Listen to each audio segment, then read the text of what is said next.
Today, are you tired of living with stained and worn-out carpeting? Does the den look like bears spent the winter with you?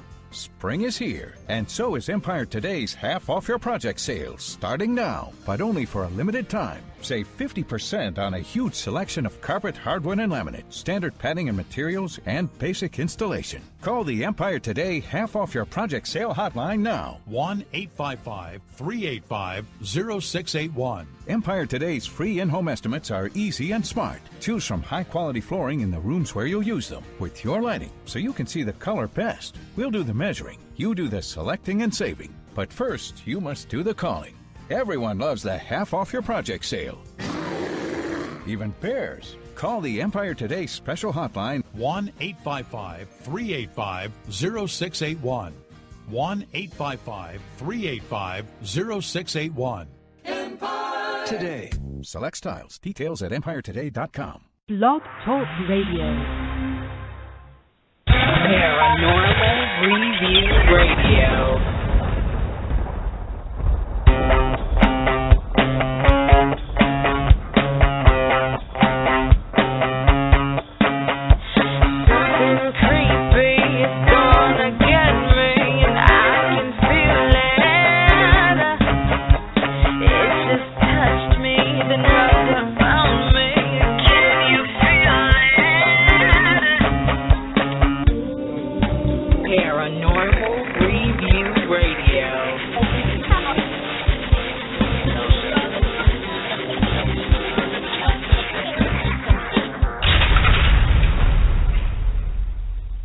Hello and welcome, everyone. It is Friday night, and you are listening to Paranormal Review Radio, the only radio show without commercials and with more great paranormal talk.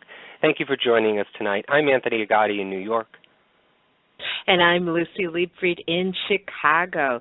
You are listening to one of the highest-rated paranormal radio shows on Blog Talk. No bull, no lies, just a true platform for everyone to share their knowledge and experiences. When searching for truth, good communication is key. Now, our phone lines are open for questions or for stories.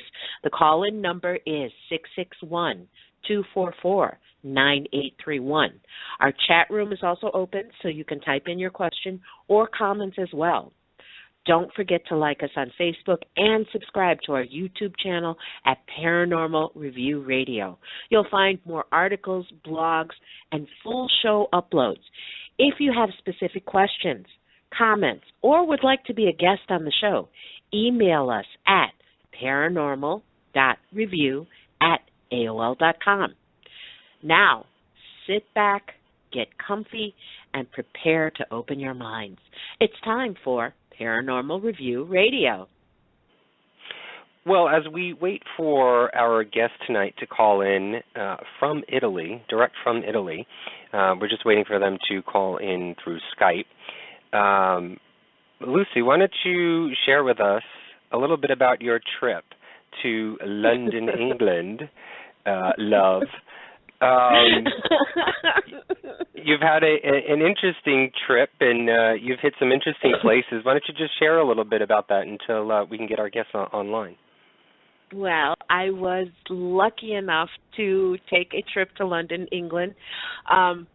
Spent a week there. Got to go to Stonehenge. Yes, I finally made it there. Also made it to the Tower of London, and this is a spot where I've been dying to go for God knows how long. It was totally amazing. In addition to that, I mean, I did, I took a ride down the Thames, just kind of wandered the city a lot. And what really surprised me, I went to Westminster Abbey. And I really didn't, it really wasn't high on my list of places to go, but I have to say that the Abbey, it probably was one of the most spiritual and amazing experiences I've ever had. I mean, just the amount of history that is there, just being near all of these. It's the place where there are so many kings, queens, royalty, poets, just so many people that are buried within this building. to me, it was just like really absolutely amazing. It's just something that I had to do, and part of it, I'm not going to lie, part of it was, a search for previous lives, to see history come to life in front of me, which it did. So what I'll be doing basically a little bit, I'll be, I'll be blogging about it. Eventually I'm going to go through everything. I'm just still kind of like now absorbing it all in and just kind of like analyzing it in my head. But it was probably one of the most amazing experiences I've ever had in my life, and I can't wait to go back. I really can't. You mentioned you went to go see Stonehenge. You and I talked a little bit before coming on the air, and I was surprised to hear you say that you weren't so, I guess, excited when you got there. It just felt peaceful. What was it about Stonehenge that I guess maybe was it the hype of it all and the expectation of it that sort of made you believe one thing, and then when you got there it sort of was, okay, there's these sacred rocks and blah blah blah blah. What was it that sort of changed your attitude towards it? I think it is the hype. I think there is a lot of hype about Stonehenge and basically what it is, the energy that you're supposed to feel there. And I don't know, maybe because I wasn't in tune with it, or maybe I don't know. But for me, actually to be there, it was amazing to be there with, to actually be in that location and to actually see the stones. But for me, it was a sense of peacefulness. It was calm. I don't know, maybe I was expecting, because how everybody describes they feel energy and they feel all this. I didn't feel that. What I felt was just really like a sense of calm. It was like being in an area, and it was just like don't get me wrong, there's so many tourists, okay, and and Salisbury Plain, it's this big open area. So I mean, unfortunately I wasn't able to record, which I had wanted to. I wanted to try. But it is more a sense of, it's amazement, because you're looking at these stones and you realize how old they are. You realize how big they are. You take a look at the size of them, and it really is amazing to see how they were put into place. And you stand there and you feel so insignificant standing next to these huge, amazing stones. So for me, like I said, it was just really weird. It was very peaceful. It was very calm. It was almost like, at some points, it was almost like being in a vacuum, even though I knew there were so many people around me and there were so many tourists and the wind is blowing. I mean, the weather was pretty good. I mean, actually, I have to say that I was very, very lucky. It didn't rain once that I was there. But it was just weird. I mean, it was just kind of like, the only way I can describe it was a sense of calm. Very calm, very peaceful, very, I don't know, it was almost like, I want to say it's almost like being in a church, but you're not really in a church. Well, yeah, I guess in a way, yes, you are. It was like being in a church. It was very peaceful. It was very calm. And I didn't get a sense of any, like, big energy or anything like that. And I think what time of day did you go? Was it during the day or at night? No, it was during the day. It was during the day. It was the Thursday before the full moon. And it had to be like, I'm going to say it was like maybe about 3 o'clock, 4 o'clock in the afternoon.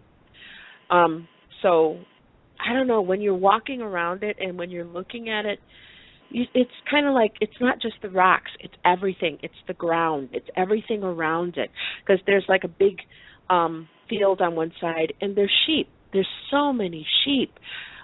It's just, it is definitely an amazing place. But for me, a lot of people do say that they feel the energy when they set foot on it.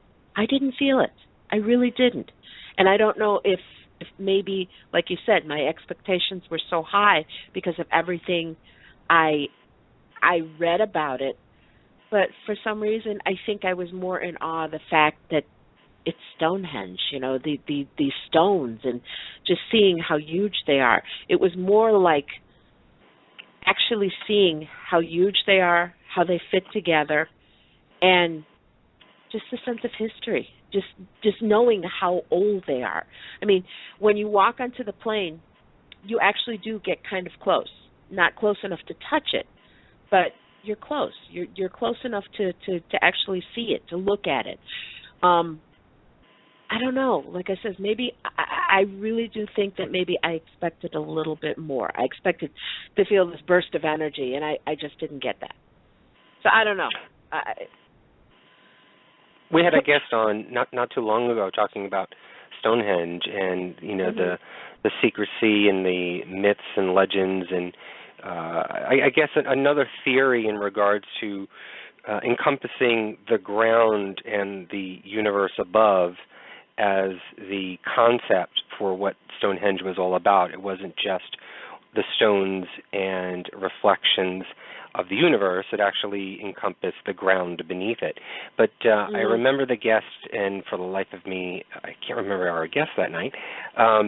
He had mentioned that around Salisbury Plain, there's a lot of other henges, not so much stones, but there was maybe wooden henges and other stone henges as well, but not as large or not as big. Did you see those as you were traveling to and from Stonehenge? I actually saw a wood henge from the air when I was flying in to Heathrow, because we kind of flew over it. I was able to see wood henge from the air. When you're actually on the ground and you're going back to because you get there and there's a shuttle that takes you from the visitor center, and it actually takes you out to the stones. When you're walking back to the shuttle, you can actually see there's burial mounds that are around there. There's, I want to say I saw 3 of them, just a little bit to the side. And to me, that was just as amazing. These burial grounds, these burial mounds are actually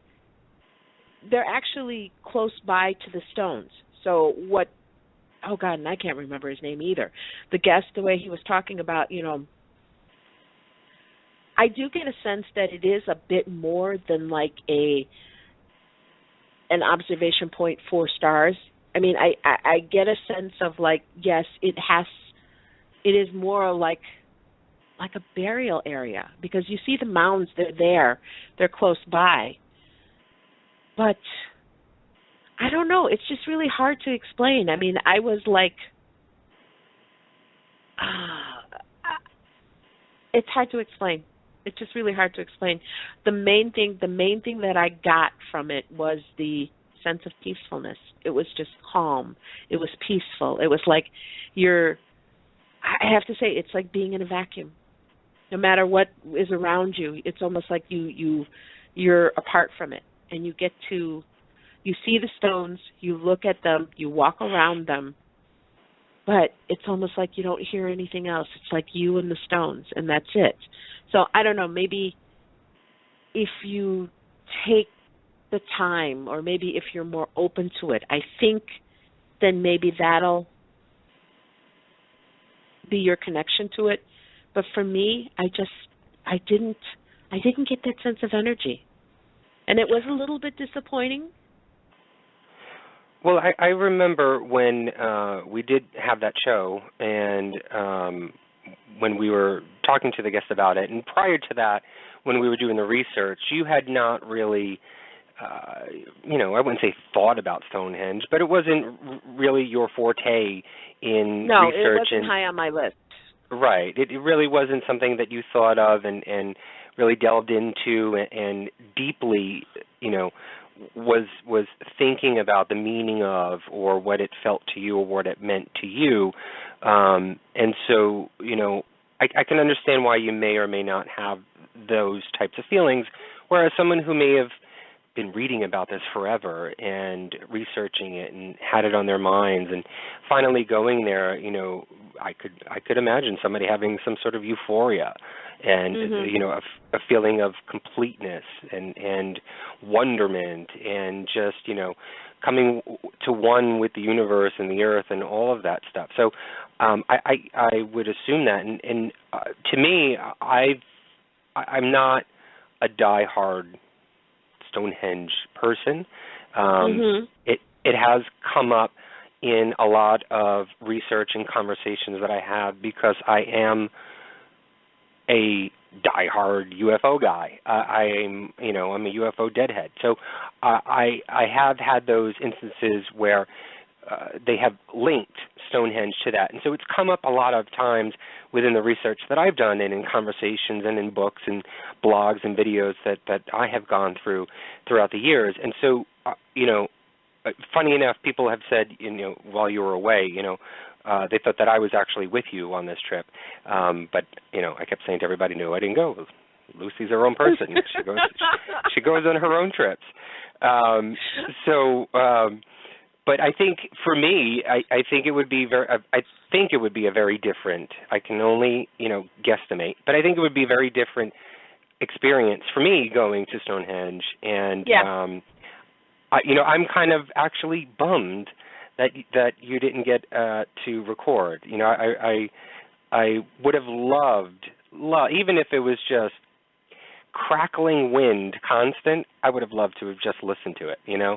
Just to hear something, but that's me. You got to understand the purpose of this trip. Basically, for me, my interest in London, my interest in that area, has to do with the Tudor period of history. I have such a pull to that period of time that my intent for this trip was to explore the Tower of London, was to explore the places and things.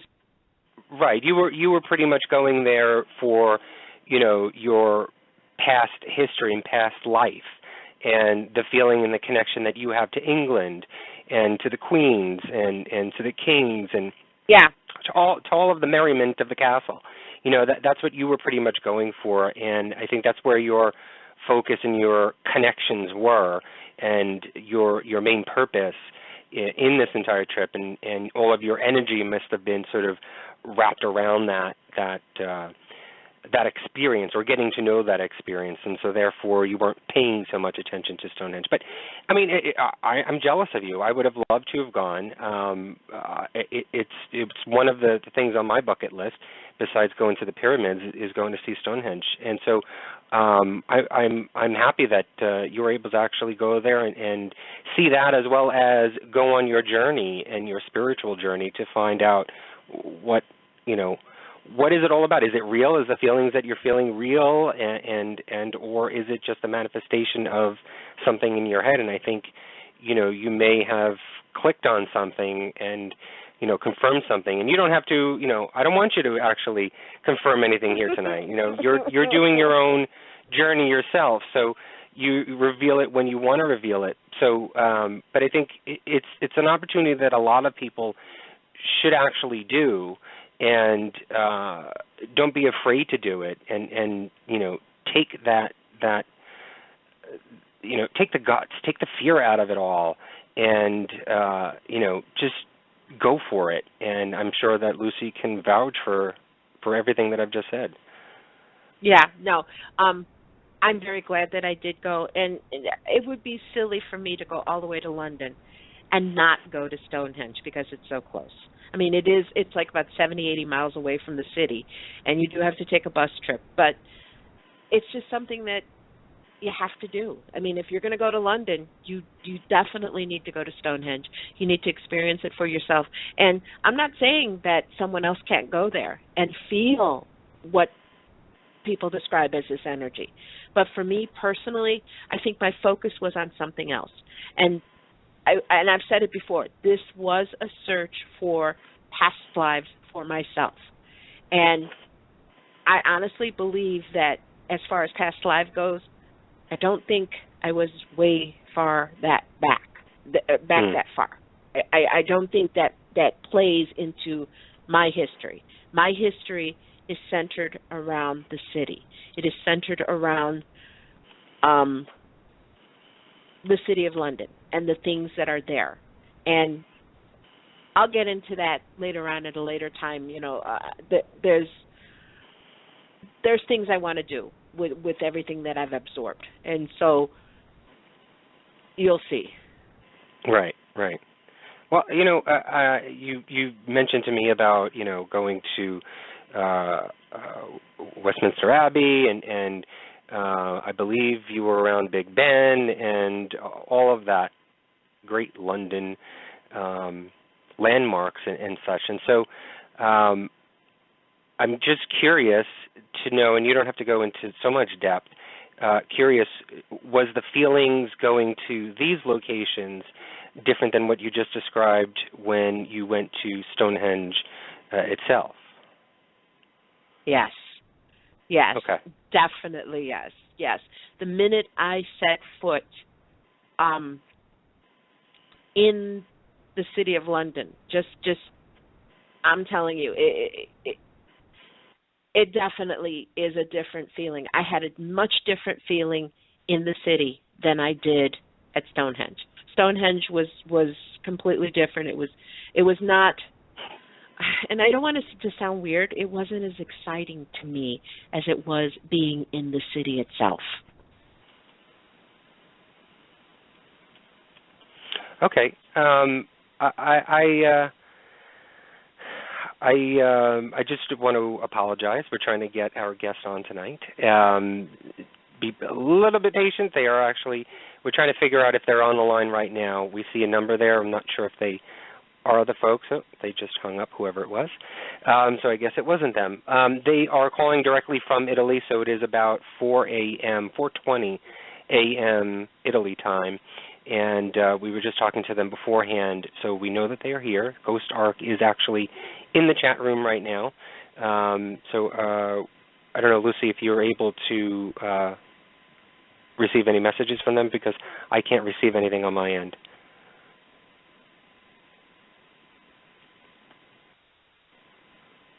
I'm trying to get hold of them. They're working with Skype, so just and I do apologize, they're trying to get to where we can answer the call. Okay. All right, so we'll wait to see if we can get the number back up again. What else did you want to talk about, Lucy, if we can... The Tower of London. What else? The Tower of London. The Tower of London is probably one of the most amazing places I've ever been. It's huge. Why the Tower of London? The Tower of London is full of so much history, okay? For me, that's always been a pull. It's always been a pull. I've been fascinated about the stories about, Anne Boleyn and Henry VIII, okay? This is a place where Anne Boleyn was beheaded. Her ghost has been said to be seen wandering around the Tower Green. And on the Tower Green is like this big grassy area within the walls of the tower. And it is the place where the scaffold and the blocks where people were beheaded and killed. It's there. There's a memorial there. And it's this beautiful, even though it's a sad spot, and I did feel the sadness. Oh, my God, there's certain places in the tower that I was picking up on so much sadness. I was picking up on fear. I didn't pick up on individual people. It was like I didn't make connections with the individuals, but it was like a sum of the feelings that were there. Right. It was really, really amazing. I mean, and there's something in particular that did happen to me, and I really don't want to go into it now because I'm still digesting it, but there is something that happened to me with the feelings. You get these feelings. I mean, like people talk about the Salt Tower, and the Salt Tower is the tower where a lot of people were held captive. When you actually go into this tower, you can actually see the carvings in the walls of the prisoners that were there. Right. There are, I'm just telling you, there's places in there where if you open yourself up, you can feel the residue of the things that are still there. So there's definitely something that happened to me, and I'll go into it when we have time.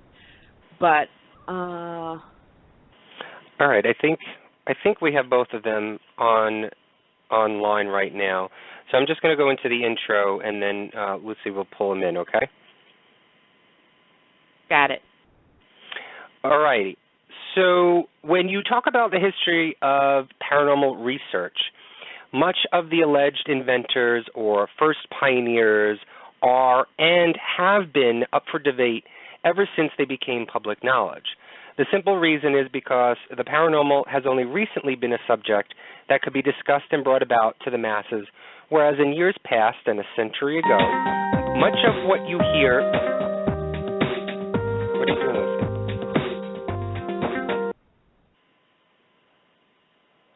Okay. Much of what you hear us talking about on air was only whispered behind closed doors or never spoken about at all. So when researching the history of the evolution behind paranormal equipment, I have found many sources, such as Thomas Edison, for admitting the fact that paranormal anomalies could be recorded in the future somehow. Marconi and Nikola Tesla are also credited with working on equipment that could possibly communicate with the dead. It wasn't until Frederick Jurgensen to offer evidence of an alleged audible recording of his dead mother warning him that he is being watched. This is when the paranormal became real for people. Sure, spirit photography opened the doors with William Mumler's infamous selfie of him and his dead cousin standing next to him in 1861, but many debate the mechanics of photo overlays. Since then, many have stepped up to offer new and exciting technology that will hopefully bring us that much closer. However, our guest tonight may have the equipment as well as an ingenious theory on low-level frequencies that could give us a jump to finding the answers we are looking for. Ghost Ark is born out of a desire of a group of paranormal researchers to make paranormal investigating easy and accessible to all thanks to a cutting-edge device. Massimo Rossi is the CEO of Ghost Ark and has over 30 years' experience of in-field research on the paranormal and is currently one of the most followed bloggers in Italy at paranormalitaly.com. Alessandro Valerani is the copywriter and public relations person for Ghost Ark. Along with several engineers, designers, and tech experts, Ghost Ark is set to open the doorways to all paranormal researchers worldwide with their new device that fits in the palm of your hand. For more info, you should check out their website, GhostArk.com. We are excited for tonight's show, so please help me in welcoming Mr. Rossi and Mr. Valerani to the show. Massimo, Alessandro, hello. Thank you for coming on the show tonight. Hello, everyone. Thank you very much for having me. It's been an adventure to get connected, but I'm really happy to be here. Thank you very much for hosting me. My apologies for that. My apologies, Alessandro. I don't know. I guess it's a system issue. So anyway, unfortunately, Massimo won't be here, so I'm gonna be the marketing guy, and hopefully I can answer your question and we can have a fun time. All right, beautiful. Wonderful, wonderful. Well, Alessandro, thank you so much. Welcome to the show. And thank you so much for being up so early in the morning there in Italy. You know, I just got back from London, so I think I'm still on the same time zone schedule, okay? So for, as you said, you know, you're the marketing guy, so what we're going to do is, you know, we'll talk to you.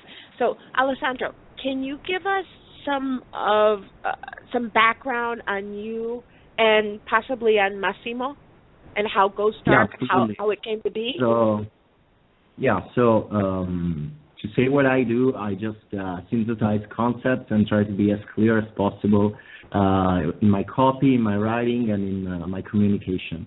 For what regards Massimo has had over 30 years of experience in the paranormal. He started at a really young age because he had few experiences, personal experiences, but also a few friends that allowed him to experience this kind of field. And so what he did, he used tape recorders, even used to pour flour on the floor just to see if there were any footprints. And so he always been passionate about this field. And to summarize the story of the Ghost Ark, the basic concept was that Massimo, kept along with the growth of technology. So when the digital recorders came, he bought those. When EMF came, he bought those, and so on and so forth. And he found himself with so many things, so many tools, that he could not manage all of that information in the same time. So what he did was he came up with the idea of having a single device doing all the work instead of having multiple devices to be juggled between the ends. And that's the basic story of the Ghost Ark, to have the essential components to do a paranormal research just in one hand. Wow. Well, Alessandro, are you yourself involved in the paranormal, or did you get into it as being part of the Ghost Ark team? I must say I do have a pleasure in talking about the paranormal, but me myself, I don't have experience in the paranormal. I'm actually pretty scared of it, if I got it done. Well, Alessandro, I actually came across Ghost Ark by accident, and I think it was actually passed on to me by a friend of mine on Facebook. I think they had found your website and passed it along to me.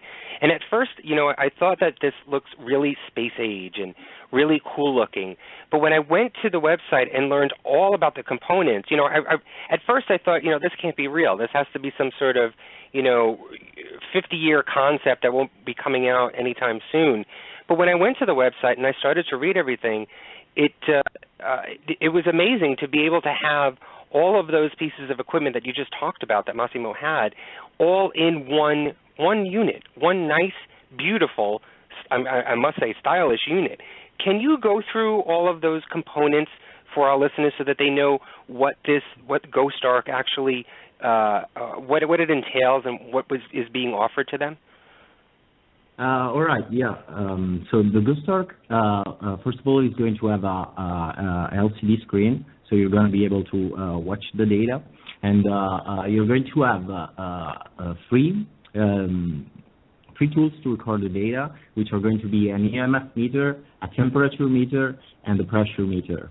So you're going to have all of those data in front of you. Then you're going to have two omnidirectional, extremely low sensibility microphones. The minimum impedance is going to be 6 Hz, so it's below the audible, but it's going to go up to 20 kHz. So it's going to basically have a normal range of every recorder, but the microphones are going to also have this unaudible range between 20 Hz and 6 Hz. And so the basic concept behind the Ghost Ark is to have a lot of depth. And I would like to have a mention of John in just a few seconds. So the Ghost Ark is made to be simple. It's going to be to have the screen to show you all the data, but it's also going to have alerts. So you're going to have sound alert for temperature variations, and also a LED alert, both for the temperature and the EMF meter. Therefore, you're going to keep the, let's call it, qualitative feeling of having a spike in the EMF meter, but at the same time you're going to have the quantitative evaluation of what's actually being recorded. And I want to mention John, which is Massimo's son. John came up with the design of the Ghost Ark, and he also has put so much effort into making it such a cool product, because the thing is, he's really maniacal for details. And so, surely, when the Ghost Ark started, it started as a humble project just to get all the meters. But as John and Massimo kept working on it, as we had 5 engineers working on it, it became extremely deep.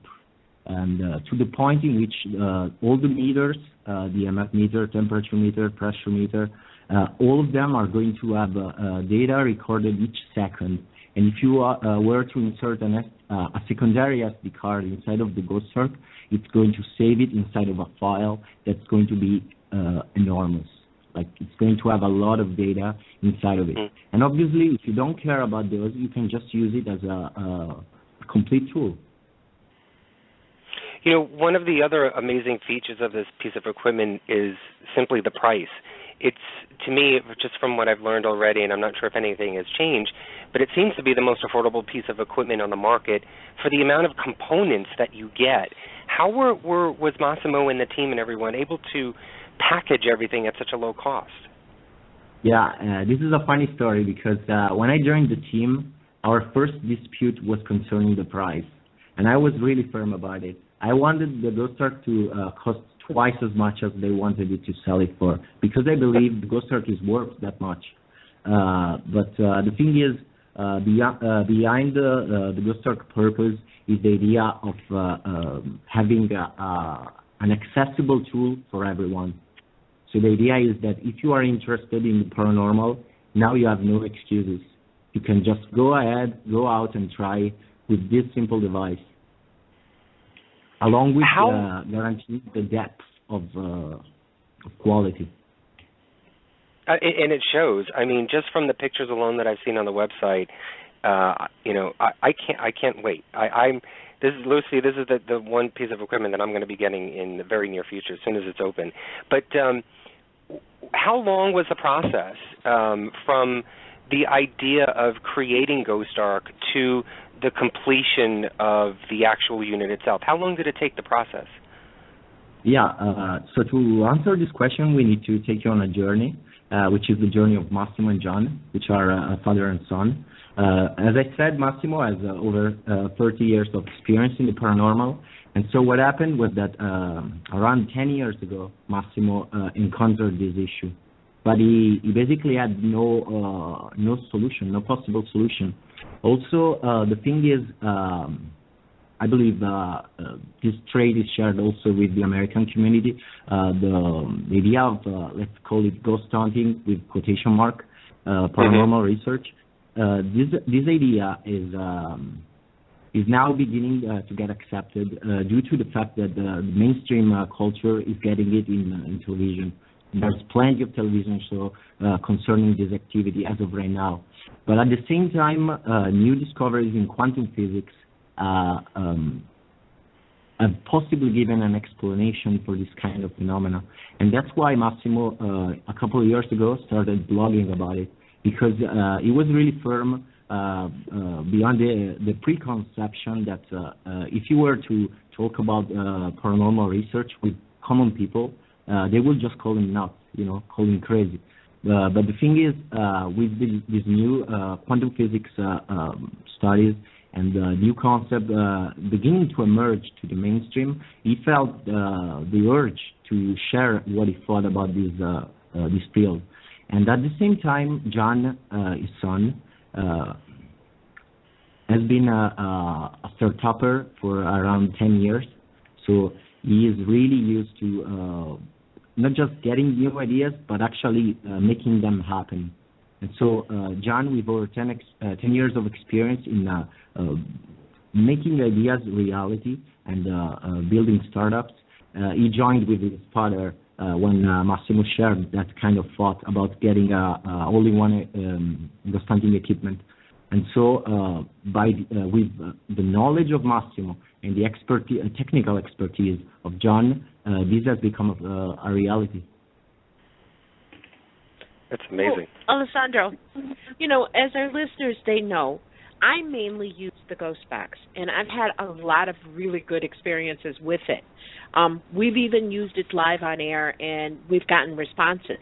So can you walk us through how the Ghost Box component works on the device?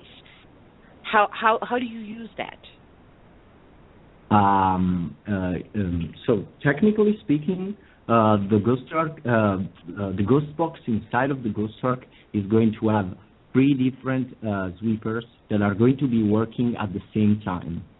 This is because if you want, only if you want, of course, you're going to be able to record all of these sweeping frequencies inside of 3 separate tracks, along with your voice. Now, there was a technical issue with this. The fact was that since we have speakers built inside of the device, if you were to sweep the stations and at the same time record your own voice live, you would have a lot of contamination because the speakers will echo inside of the device. So we opted in to have a push-to-talk button. Therefore, you are going to be recording your voice only during the sweeping sessions, only if you were to press the button or if you plug in headphones, so that you avoid contamination. And as I said, you're going to have 3 different frequencies being swept, which are going to be AM, FM, and the shortwave. And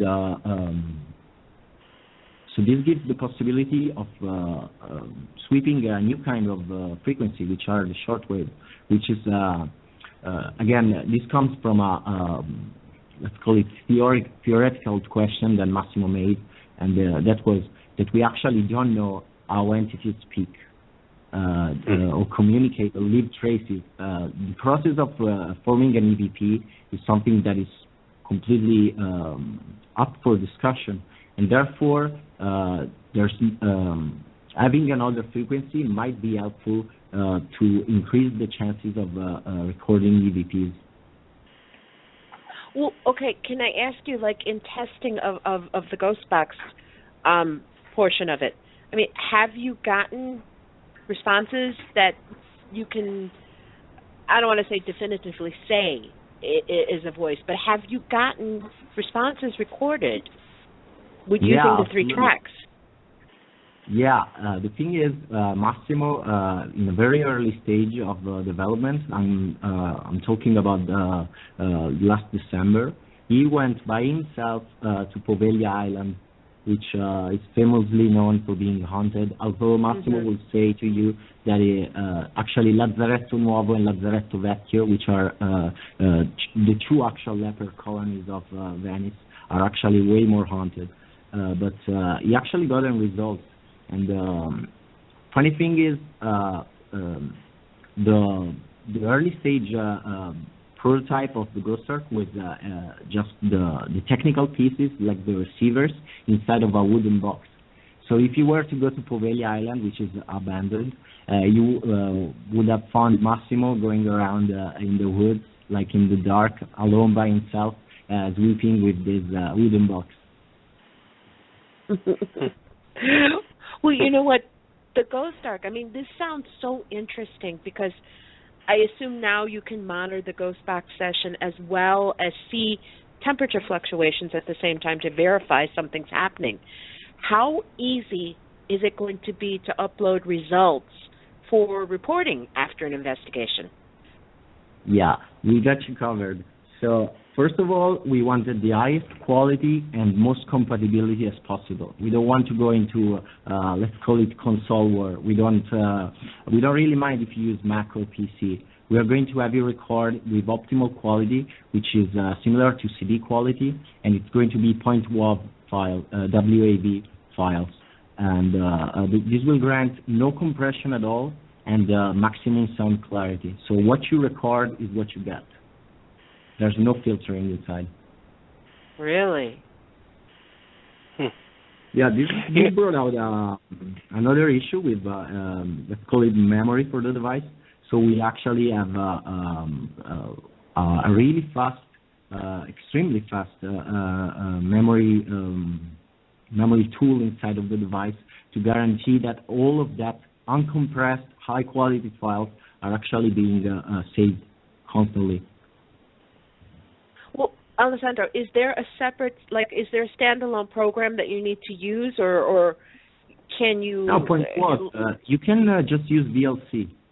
If you know VLC, it's a free downloadable software.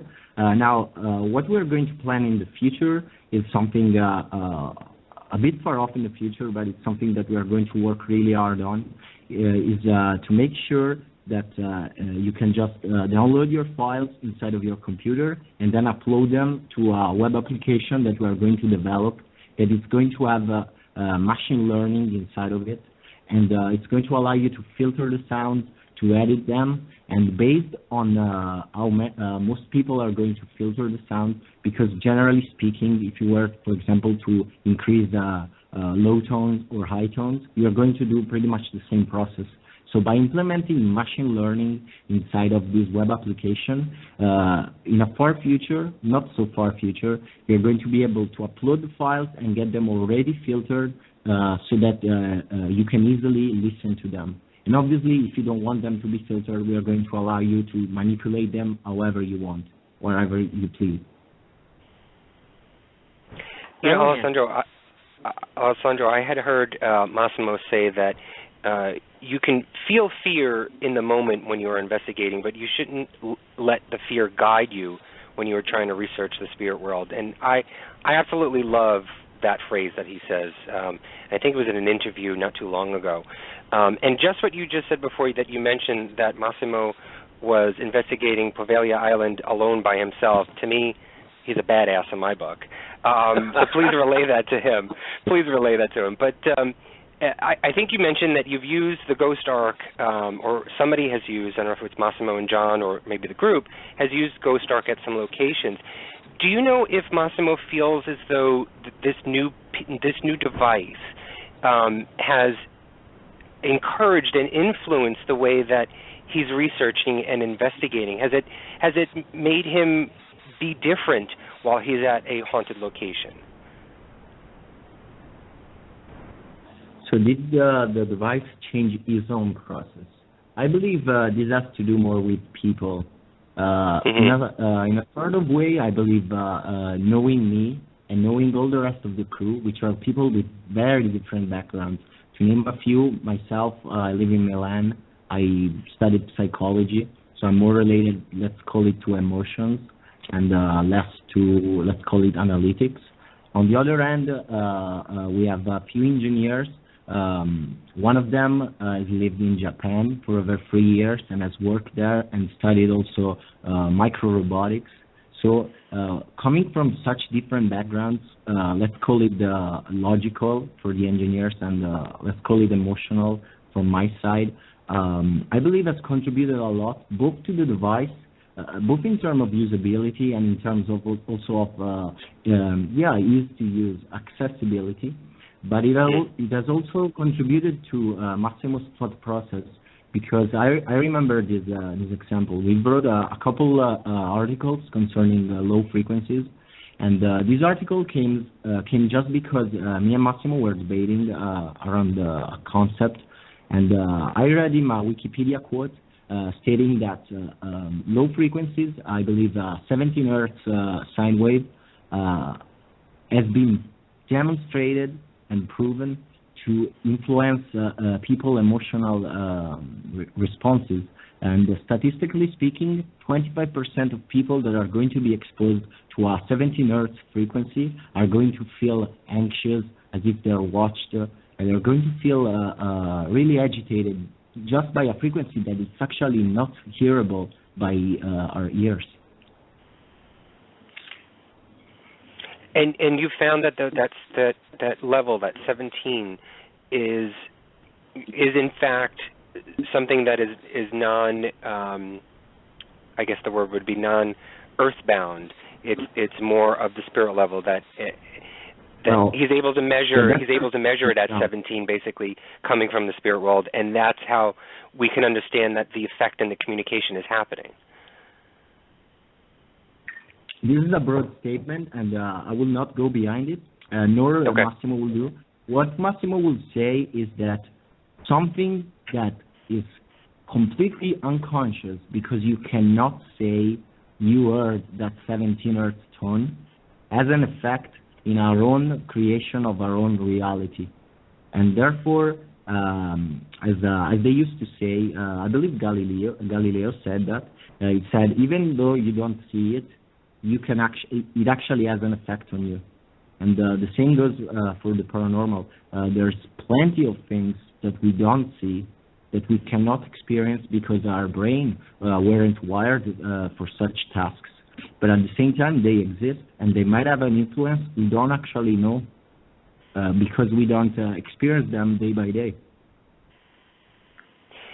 And you had mentioned the argument brought Massimo to really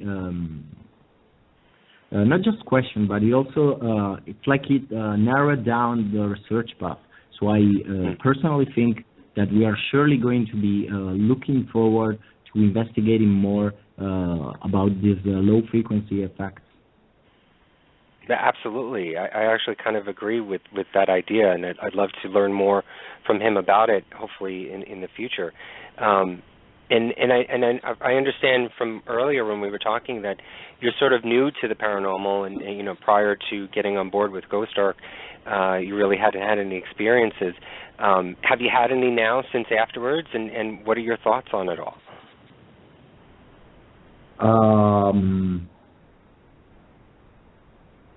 I just had a couple ghost box session and EVP session, and I also tried how do you call it, the photography thing, in which you speak and then you do a picture. I actually got a picture, and it was really weird to me, because what I did was that basically I have a knob switch for my light, and remembering Massimo talking to me about the effects of entities on concerning electromagnetism, what happened was that I could not get to press the button and make the light work. So basically the button was broken. And so let's call it just to test. I started talking to the room and said, would you please make it so that this works? And it actually happened. Like, I pressed the button and the light began working again. So what I did was, all right, I just took a cup of coffee and my camera, and I just said, look, I'm gonna do a couple pictures. If you wanna show yourself, I'm going to take a picture of you. And that's what happened. Obviously, it's arguable whether there's something in the picture or not. That's obviously arguable, but it's a cool story, and it's kind of creepy. Yeah, it is. It is. Ooh, Alessandro, you're Italian, so please forgive me for asking, but is there a difference in how investigations are done in Europe as opposed to, or the rest of the world, as opposed to how we do them in the United States? This will be a broad statement and a huge generalization, because obviously each group or each person is going to have their own way of doing research.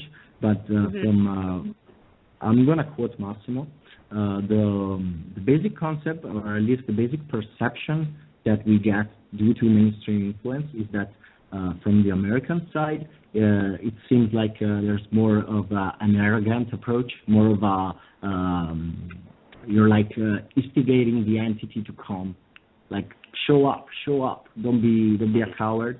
While on the other end, Massimo especially, but also, for example, his references of UK people from the UK, it's more like more of a gentleman approach. For example, let's call it the American will be like, yo, show up, while the Englishman will be, if you please want to show up, feel free to do so. And obviously this is a broad generalization. No, that's perfect. I absolutely agree. Oh my God. Especially after spending some time in the UK. Yes, I agree, totally. So, when will the Ghost Ark be officially released for purchase here in the United States? So it's not going to be limited to the United States. It's going to be released worldwide. We're going to have two phases. We're going to have pre-orders, and then we're going to actually sell the product directly. And what I can tell right now is that we're going to show the device in a really small amount of time, really shortly, I believe in May. And from that, in the beginning of the summer, we are going to have pre-orders for those that are interested, and then the device is going to be released a few months after those. So although I cannot say anything right now, I will say that that you're going to get a lot of news from Ghost Ark really soon. Well, one thing that I'm curious, okay, now when it comes to investigating, I mean, Anthony is definitely the more analytical, and he's the one that is more in tune with equipment. Me, and I'm really glad you mentioned this, like the emotional type of investigator, that's who I am. I'm more, to do with feelings and emotions and picking up on that. How will the Ghost Ark be as useful to me as it will be to Anthony? That all depends on you, because I believe that if we were to be scientific about paranormal research, we might start. Let's say I'm going to make a little argument here. So when we talk physics, we say that things are true at the 99.99999%. When we talk psychology, we say that things are generally true at 95%. But what if entities had their own personality? What if it wasn't just your own psychology influencing the manifestation of an entity, but what if it was that also the entities had a psychology of themselves? So statistically speaking, we could not even use a statistical value of 0.95. We couldn't use 95%. We used from psychology. We would have to have an even broader analytical tool. And therefore,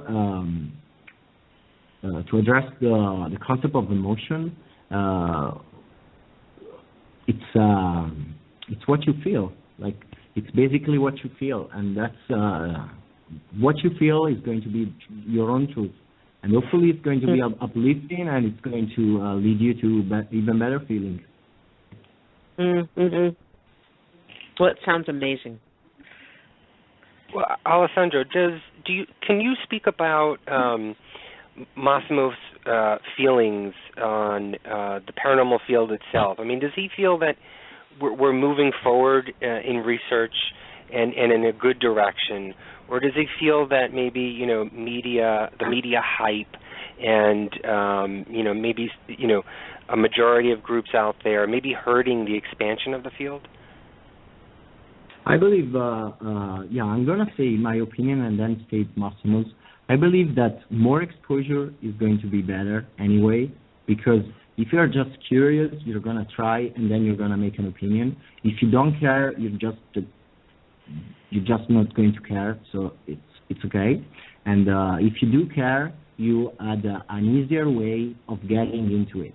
It's like the discovery, let's call it the discovery of the internet. Like, now we got the internet, whatever hobby you want to develop, you can do it. So that's wonderful from my perspective. From Massimo's perspective, he doesn't really care that much about other people. He really cares about the development of the field, and he believes that this is the best moment ever for this kind of field, because as he stated, the windows are not closed now. Now you can actually watch over the window, and maybe you can see something. So he's really positive on this period. With all the new technology coming out and the Ghost Ark coming out on the scene here, very soon, does Massimo think that we still, and this sort of touches back on what you were talking about before, does he still think that we need to go back to the basics? Maybe not doing the powder on the floor, but maybe using our inner self and what Luci was talking about as a tool just as much as the Ghost Ark itself. Maybe both in conjunction can help advance the research that we're trying to look for. Yeah, this is an amazing question, because it brings me back to something that Massimo stated always. Like, he would always tell me this. He truly believes that the peak of technology is when it's not going to be necessary.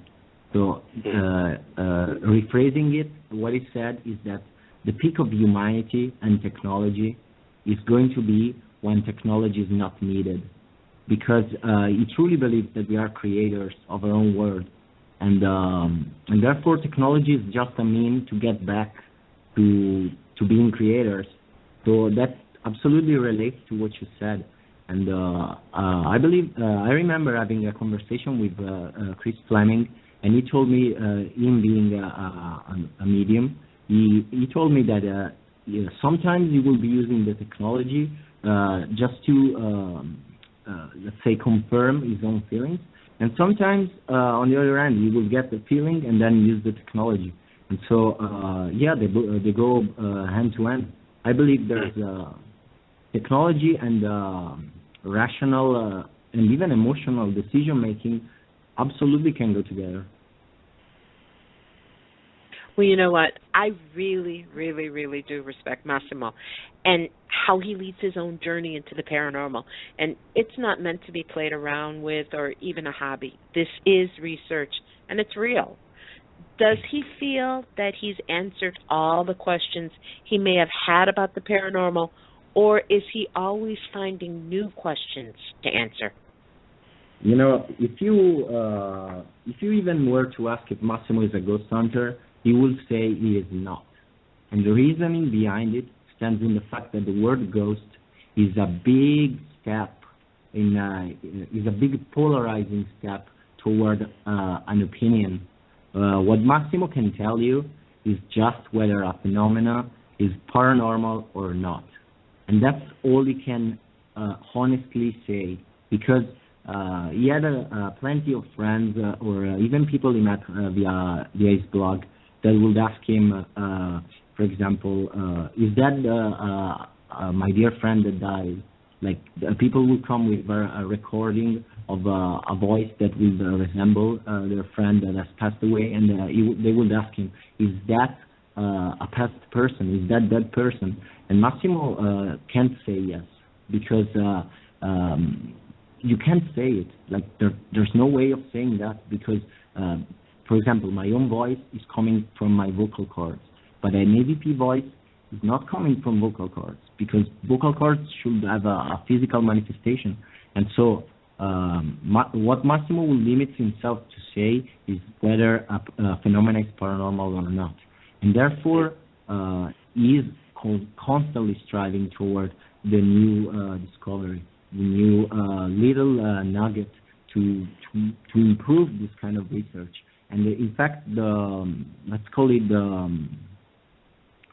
the epiphany of the low frequency is something that made Massimo really happy, because now there's a way of narrowing down the research and actually be really analytical about it. We can take all the low frequency and study those. So he's constantly looking for more. It's a good way to look at it, because you're not Massimo is not putting his ideas or theories or his thoughts into a small jar and struggling to find an answer within that small jar.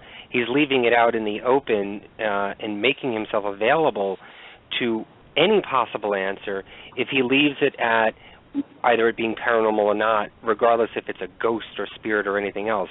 I kind of agree with him on that. I mean, it's pretty brilliant in a way to think that way. Yeah, he always said this. He is the biggest skeptic. That's really important, because recalling what he told me about his younger years, he used to go to, for example, seances or medium shows, like people painting without while blindfolded, and he will be the kind of guy to stand up, go into the stage, and change the color of the medium that was blindfolded, just to test and see if the guy was able to do the painting with all the colors changed. And the medium actually did. So Massimo is not the kind of guy that is going to believe you on words. He's going to go really deep on evidence and be really analytical about it. And that's why he makes this kind of statements. He just limits himself to what is actually demonstrable, explainable. Well, I'm kind of curious if Massimo ever shared a story with you or an experience with you where, while he was researching, if there was anything that sort of shocked or surprised him to learn about. Was there anything that he shared with you that you can maybe sort of let us in on? I must say he had some pretty weird stories. I want to start out by saying that the only apparition he ever saw was in pure daylight. Like you will think that a person with 30 years of experience will have seen a lot of apparitions. Well, he actually didn't. He just saw one, and it wasn't in the night, like in the stereotypical creepy place all night with all the door that make those squeaky sounds. It was inside of the library where he worked in full daylight, and that was the apparition that he saw. Concerning a weird story and the reason why he stopped going to seances, I'll tell you a story he wrote also on the blog. And basically, when he was like around 20 years old, he would have a few friends from his hometown, from Venice, and they will go to seances together. And what happened was that one of his friends was what he would call a sensitive, which is a distinction they make between sensitive and sensitive. Sensitive meaning, sensibility, where sensitive is the, let's call it, ability to listen to vibration. Let's call it this way. So, like, we will call it medium. And this guy fell into a trance while doing this seance. And basically, he started muttering kind of another language while he was passing out. He was having convulsions. You would think he had an epilepsy attack. But what happened was that for a few days, since his friend lived in another town, this guy was sleeping inside of Massimo's house. And so during the night, the guy had another one of these weird phenomena in which he would start convulsing, and he would start growling and uttering words of maximum violence toward Massimo. And what happened was that while the guy was extremely aggressive, he couldn't move at all, and also a blanket started levitating, and that friend was, let's call it, so ruined by the experience that Massimo, along with other friends, decided to take him to an exorcist. And the day that happened, they needed 5 people to raise this guy and bring him to church because he was unexplainably so heavy and so reluctant to go into church. And but the thing is, all of this experience, this creepy experience, meant nothing because in the end, he didn't learn anything. He just learned that people, that a few people can cause you a lot of troubles. So I believe the biggest epiphany from Massimo was sharing his own experience in the paranormal, doing the research, using the tools, along with the understanding of quantum physics and all the concepts of multiverse and let's call it infinite dimension and the infinite possibility of our own reality. That's the big challenge, maybe. Well, you know what, Alessandro, I am amazed by all of you and the team for creating the Ghost Ark. Now, are there plans in the works right now for another piece of equipment or for something completely different? So what I'm going to say concerning this is that the device you see on the landing page is actually being worked on, and it's going to be even better because another design joined the crew for just around 2 weeks, and is making the device looking even better and easier to use. Because let's talk about the knobs. The knobs in our first version of the Ghost Ark were rounded. These knobs are going to be similarly, let's call it octagonal, but they're not going to be exactly octagonal, but they're going to be easier to grasp, and they're going to have retroillumination on all of the pieces, which, by the way, we received a lot of feedback on retroillumination. There's going to be a button for which you can either turn it on or off, because some people claim that blue light is really good for paranormal research. Other people claim that it's going to completely ruin their video recordings. So you just press the button, it's going to deactivate. Same goes for a lot of, let's call it, potentially annoying or potentially important features, such as the beeps and the lights. You can turn off all of them. They're completely customizable. If you like the lights, you can keep them on. If you like the audio alerts, you can keep them on. And we had the fortune to receive a lot of feedback once the device once we released the landing page. And so we actually implemented most of them. Noticeably, there's also going to be there's going to be 3 buttons on the left side. There's going to be the on and off button that is going to be slightly harder to reach, so that you don't accidentally turn off the device.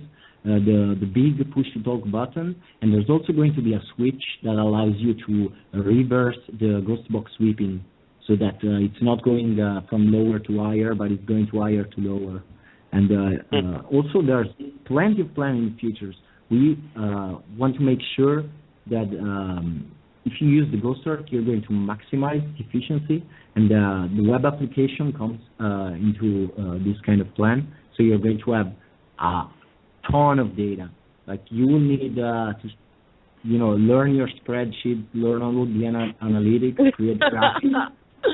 But I know the struggle. Like, I do that. So I know the struggle, and the way we're going to solve this is by having a web application in which we just upload the files and you get them running. Great. I'm going to be one of those that struggle. Alessandro, I believe you touched on it. When? Hey, I wanna just say that Massimo is on the phone with me. You can't hear him, but if you want to ask a few questions, he can talk. Oh, okay, great. Let me just go back. I had one question for him, Luci. Where is it? I'm trying to look for it.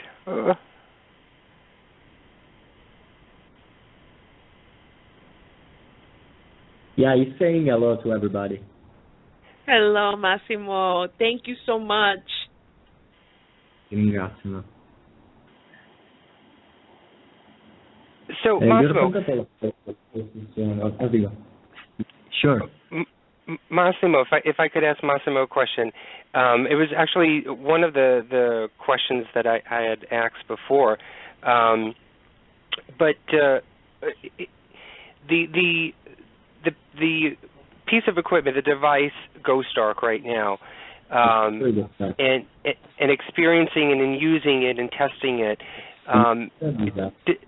does he feel as though that using this as opposed to all of the other devices has helped him in researching and has helped him not only in the research but also in the actual communication between anything that's paranormal or the phenomena?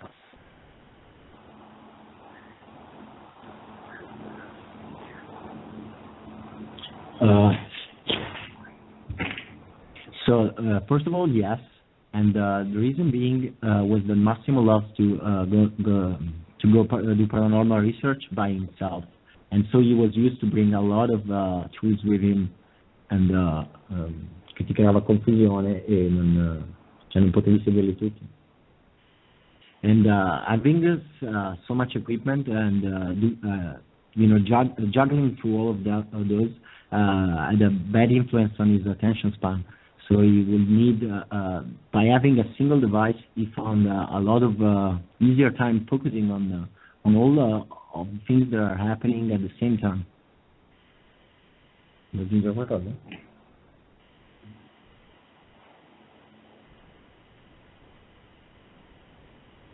How does Massimo feel that the Ghost Ark will be received by the world once it's released? How does he feel that people are going to accept it?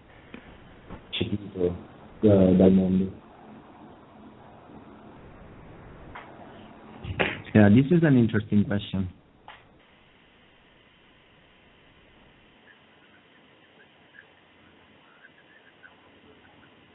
His vision is that the paranormal should become normal for everybody.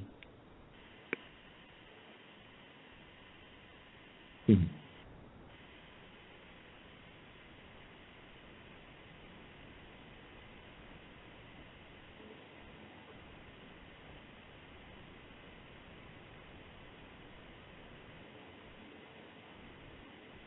Hey.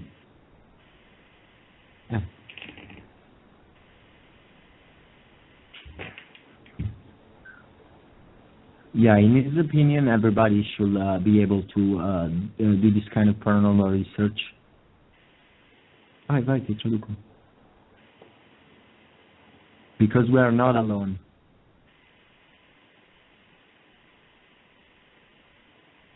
Spegni cosa, parla.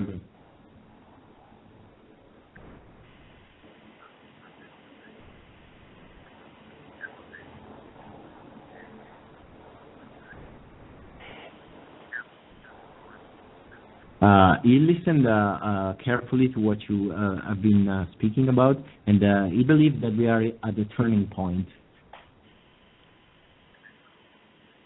And it's just actually a starting point.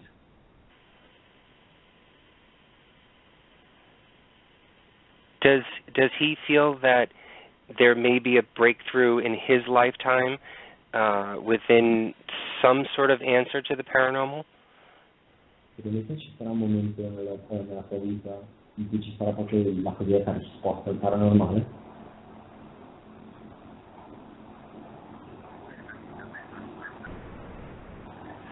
He's not sure about his own life because it's a far-reaching goal. It's not something that will be possibly achieved in a single life, because in the end there's always more to be learned.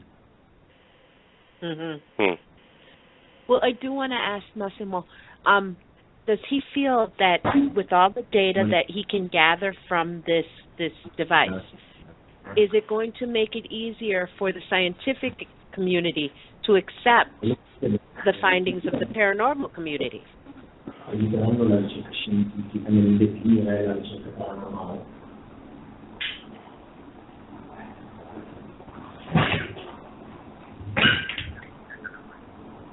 Yeah, crossing the data is going to be a key point.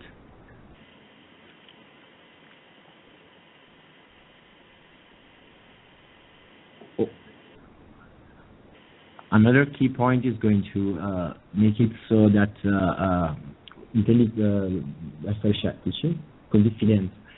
another key point is going to ease the way of the paranormal field into scientific research field and to be looked seriously and be taken seriously.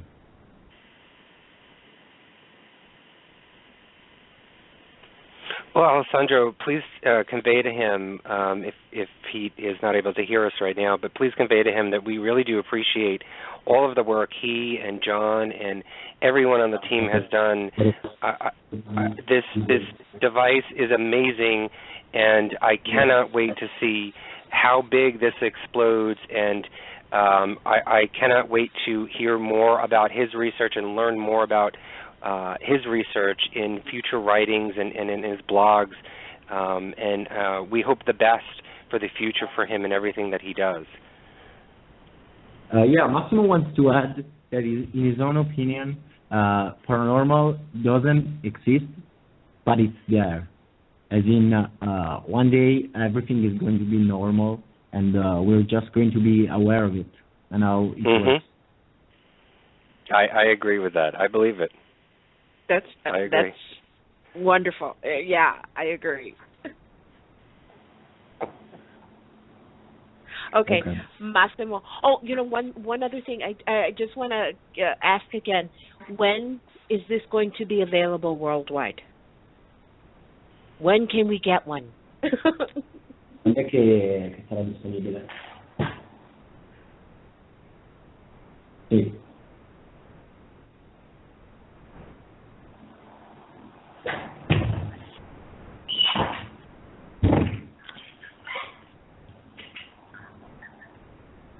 So you're going to see a lot of new things concerning the Ghost Ark in May, as we are going to have a pre-industrialized version of the devices, and shortly after we're going to have pre-orders, and we estimate that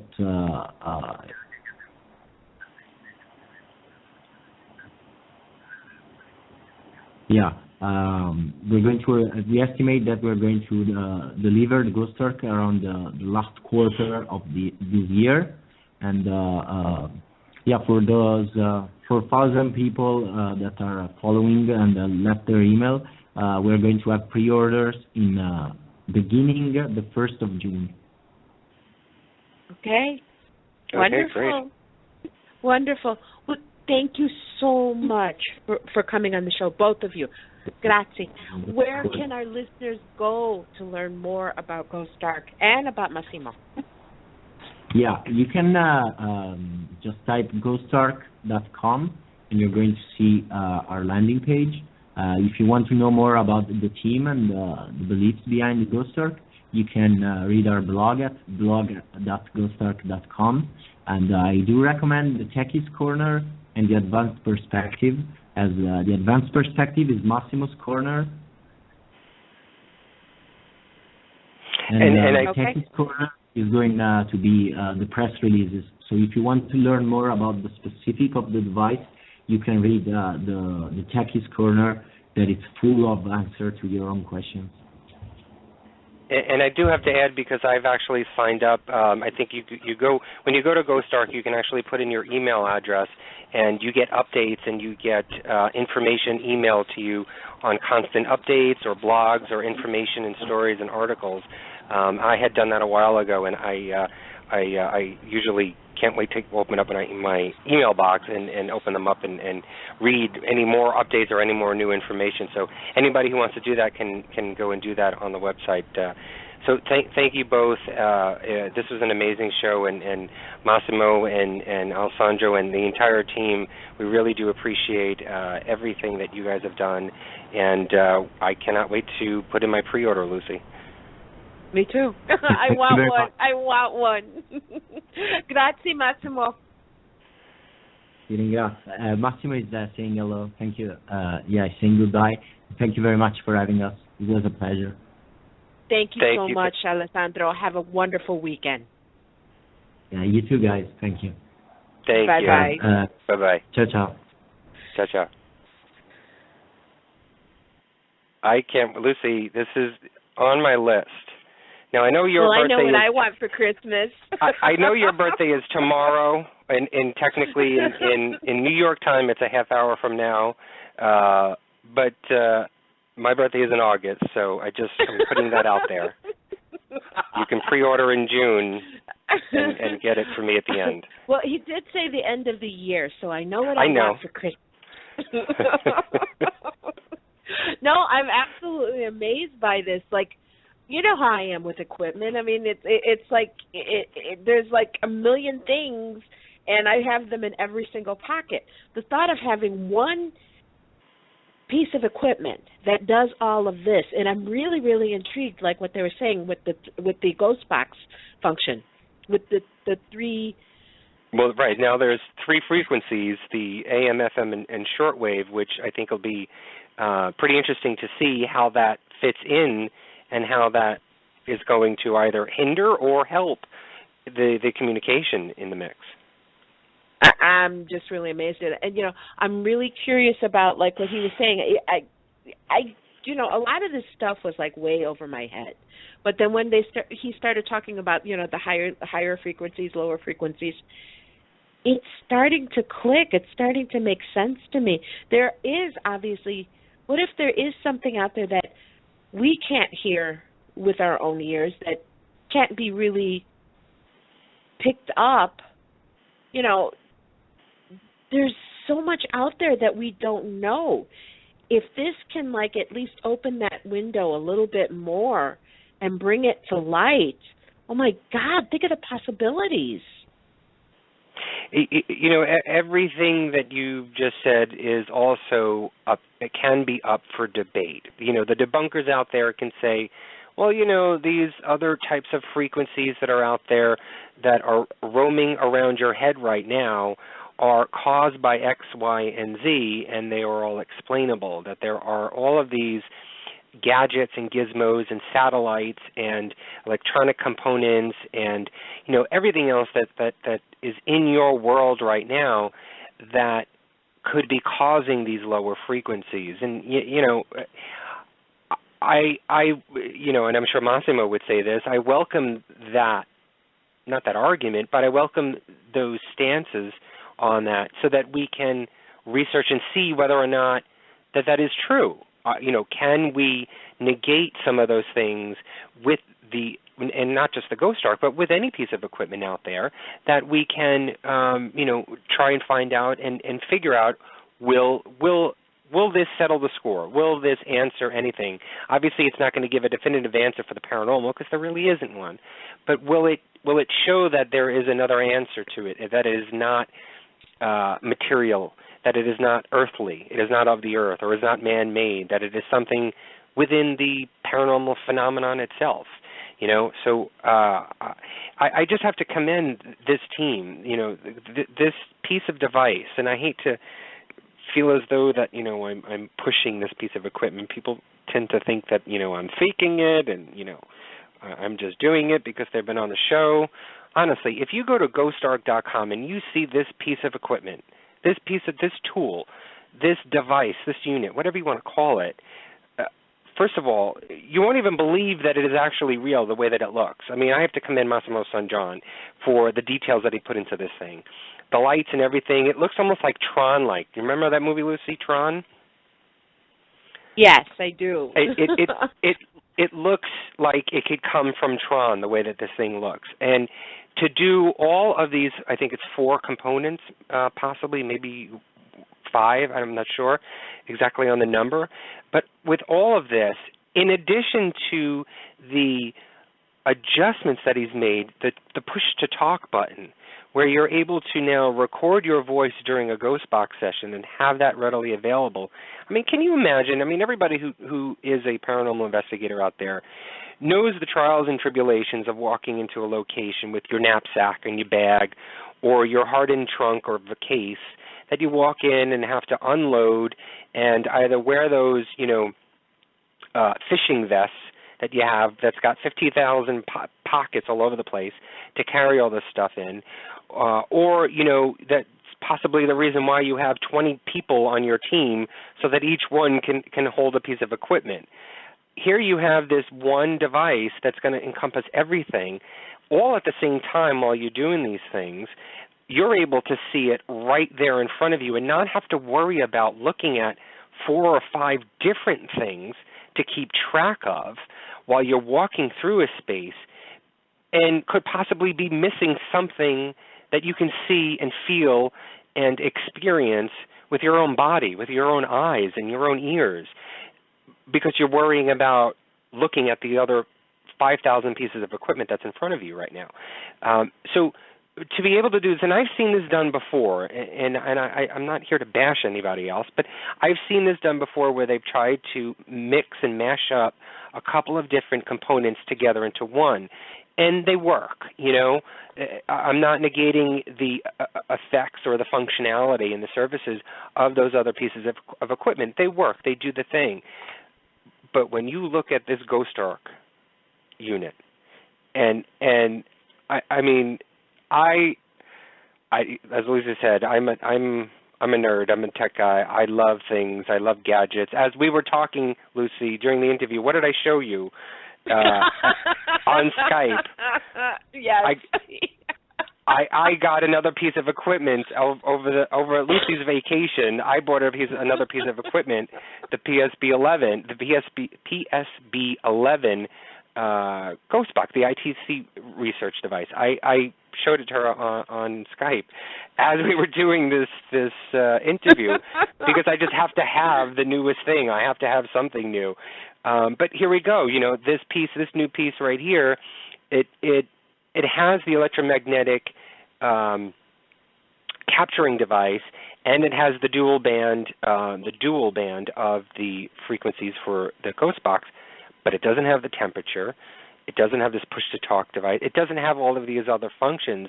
So here I have another piece of equipment that I've got to add to the mix, along with my video camera, my audio recorder, and everything else that I usually carry around with me. So this, to me, is amazing, not only of the functionality, but of the style. I'm into the style. I'm a name brand kind of guy. Well, first thing I got to say is, of course, there's going to be naysayers no matter what. There's always going to be someone that's going to say that's going to poo-poo the idea that, it's not going to work. Okay, I look at it this way. You've got Well, how can they say that? It's going to work because all of those units work now anyway, Yeah, but separately. I mean, they're all in one little package. There's going to be naysayers. I look at it this way. You got to give it a chance. I mean, to me, I was very glad that Alessandro talked about, the different types of investigators, like the emotional as opposed to, the analytical. I am definitely the emotional investigator. I rely on my senses. I rely on the emotions that I'm getting. This piece of equipment is going to open up my investigative world so much, because where I rely simply on the ghost box and my recorder, and then maybe I'll go to something else, it's giving me everything in one spot. So it definitely, for me, is definitely going to open up more of the analytical side. I mean, I really want one of these things. I really want one. And it's cheap. I think the last marker that I saw, and I don't think it's going to fluctuate at all, is $199 for this piece of equipment. Now, can you imagine $199 for 4 or 5, again, I can't remember the number of actual components that this Ghost Ark holds, but $199. I bought this PSB-11 right now for $129. And that's just one. That's just a ghost box. That's just one component. Right. So here you have $199, and you've got 4 or 5 different pieces. Plus, it is able to cord it all simultaneously at the same time, and you'll be able to do better reporting that way.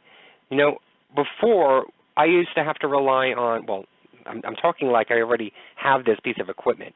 I still have to rely on my video recorder and having to time mark when we do the Ghost Box session. Yeah. And then time mark and pan over and look at the my EMF my EMF device to check the temperature and the fluctuations in any electromagnetic field. That's how I was able to do it at the same time. I wasn't able to have it recorded. My EMF recorder doesn't do that. So I'm sure maybe there is one out there that records it. I don't have it, but I'm not going to go buy a separate piece now just to have that thing recorded. I'm going to go buy this. I'm going to go buy the Ghost Ark. I want one. I want one for Christmas. Right. I'll buy you one, you buy me one. How's that? And I don't care how it looks. I mean, I'm just more geeked about what it does. I mean, it really, this is like Christmas in the palm of my hand. It's just, I'm just really amazed. I mean, I had read a little bit about it, and as I said, I'm not technical. I'm not into all of the different pieces of equipment as much as you are. But for me, I'm definitely excited about it. I mean, I really think that it's going to open up. You know how expensive it is to go out and buy all this equipment. Yes, I know. The average person, it opens things up so much. I mean, it's expensive enough as it is to go to a location, to set up a trip. It's going to make things so much easier instead of carrying all this stuff into a location. You've got this one box. Now, of course, I'm still going to carry, other stuff with me. But I'm really excited about what this can do. I really think it's going to open up investigating to a lot more people just by having all of this in one component. Well, it's what it's going to do for me, and I can tell already right now. It's going to allow me to be able to have the confidence enough to know that I'm able to record everything that I want to record. whether or not it's accurate to the skeptics and debunkers out there, I really don't care. But I'm able to record all of the aspects that I want to record. Besides video, this piece of equipment will be able to record everything that I want to record, and that means audio, that means temperature, that means sound, the sound hertz, and all of that stuff, the EMF portion of it, as well as doing the ghost box.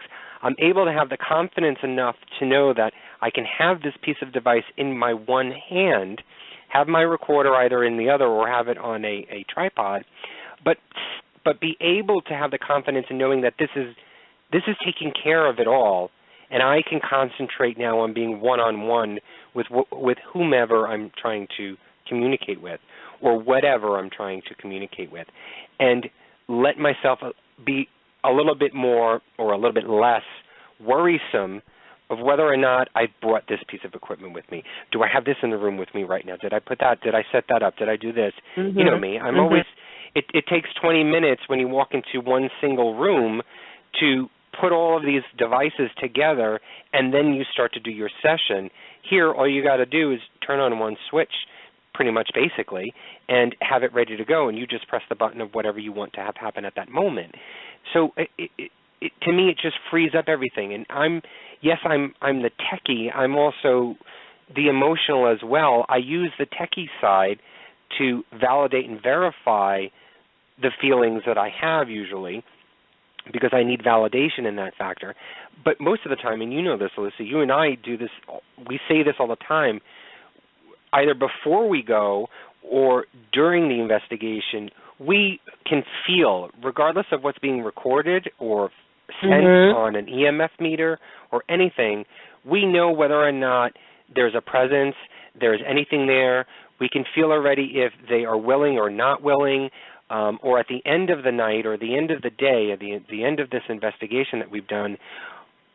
I know for me, and I think you can agree with me on your end and your feelings, that we can tell without even looking at anything, looking over anything, you know what, I don't think there was anything tonight. I think, we did have little communication, but I think that was it. I think whatever we experienced was it. I don't think the recorder got anything else. And 9 times out of 10, after we've done the analysis of things, that's been accurate. And it's been based on our feelings. And so when Alessandro was talking about, how Massimo feels that you should have both, that emotional side, that psychological side, or rational side, as he was talking about, as well as this sort of technical, mechanical side to it, to work in tandem with each other. You still need both. You can't solely rely on just the technology portion of things, and you still need to have both. It's always good to continually to have both. Well, I'm really excited, and I want to see what kind of results come from using this.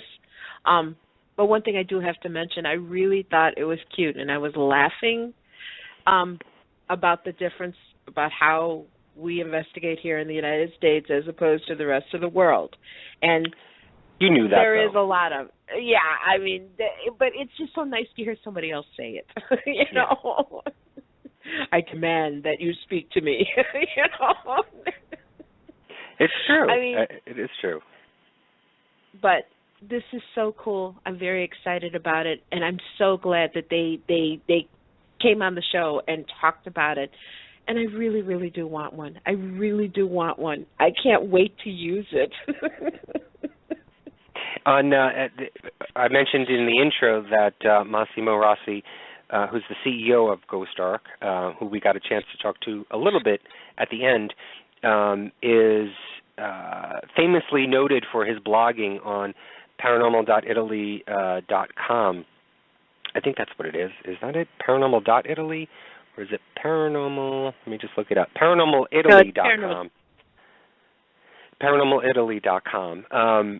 That he's famously noted for his blogs or his blogging on that website, and I actually tried to go to it the other night, and it's obviously all in Italian, and I can't read Italian, so I'm curious to go. I want to go back onto the website, onto this website, this blogging website, and highlight and do the little, sort of Italian to English translation on Google, and see if I can sort of read some of what his feelings are, what his thoughts are.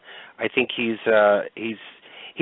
seems to be a really real person, number one, but he seems to be a very grounded researcher.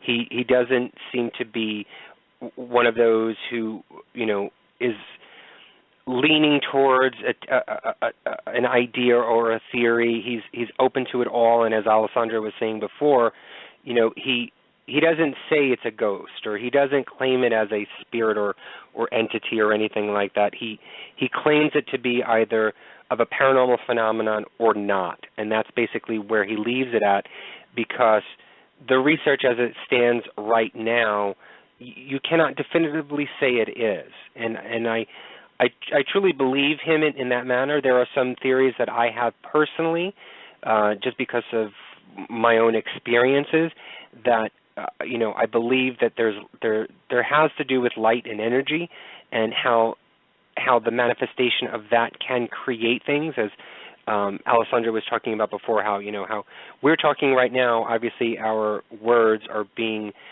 created by our vocal cords, and how does a spirit talk when they don't have vocal cords?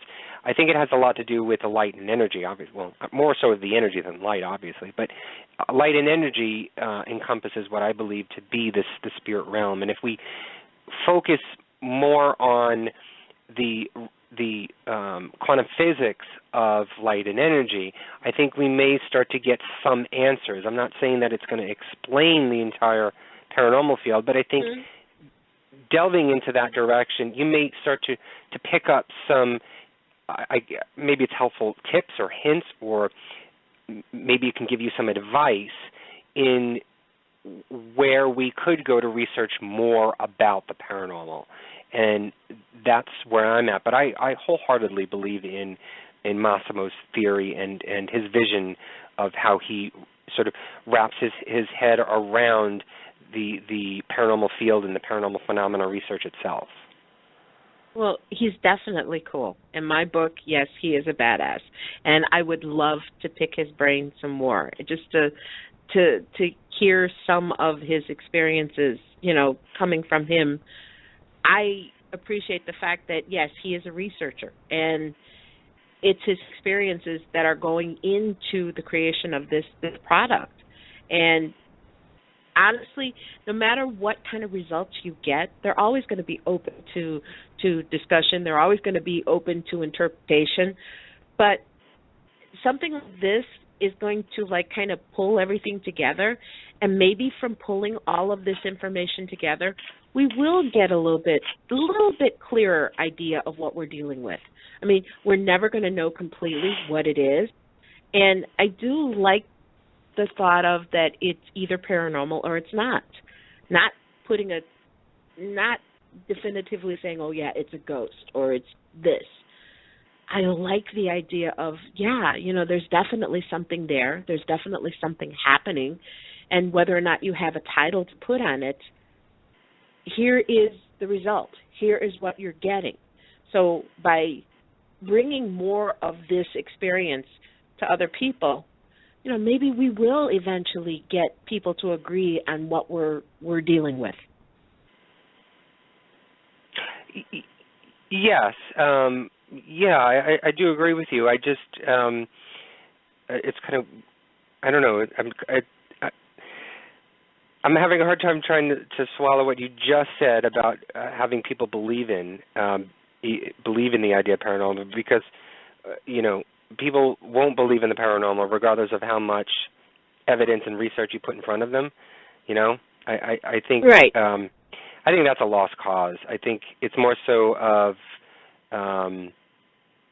validating your beliefs in doing that research, and I think that's where a lot of groups and where a lot of people tend to focus on is where they believe they need to publicize their proof to the world and say, hey, look what I got, this is some great piece of evidence and some, awesome video or audio of something, and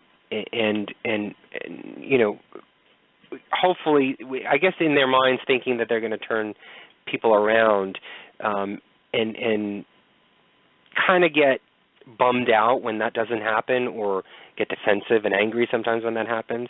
I would suggest people don't do that anymore. I think, sharing the evidence and research that you've done is great, but I think share it with people who are like-minded.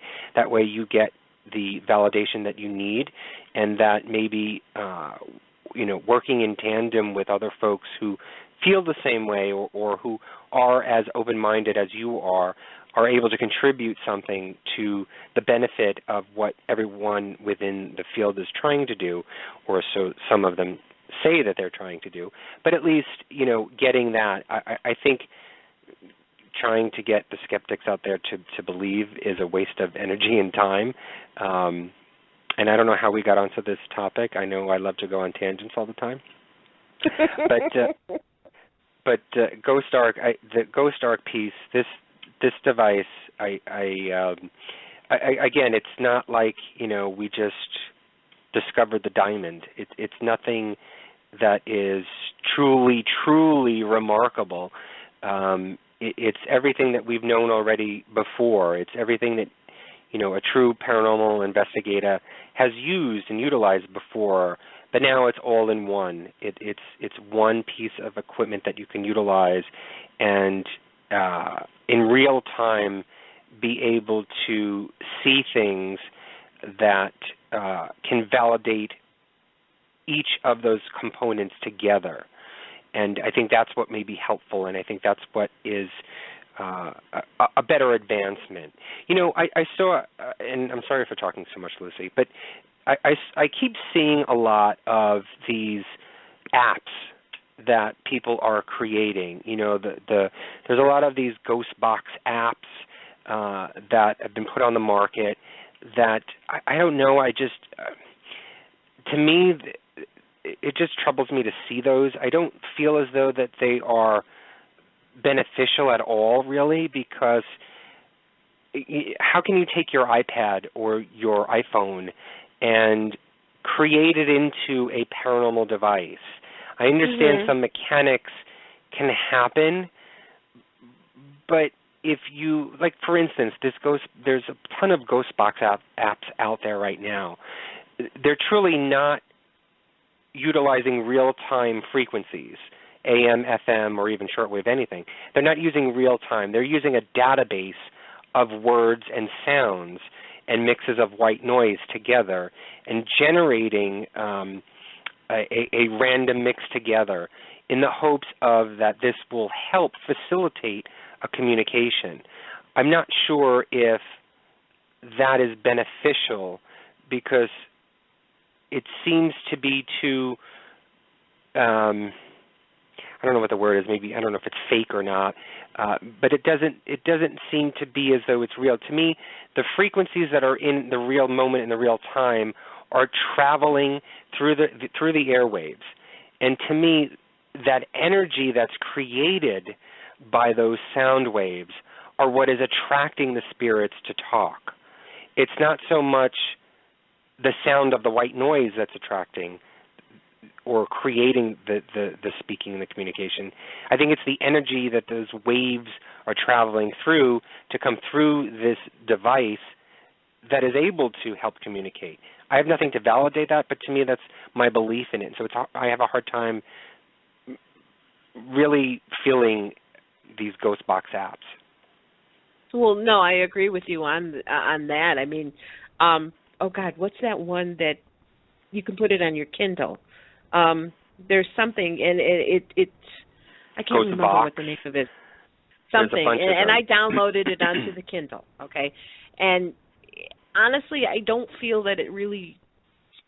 I don't know. I don't feel that it's real. I don't feel that it's working. But something like this, with the research and with the team behind it, and just the experience of the creator, I really believe that this is something here that is viable, that it is definitely a tool.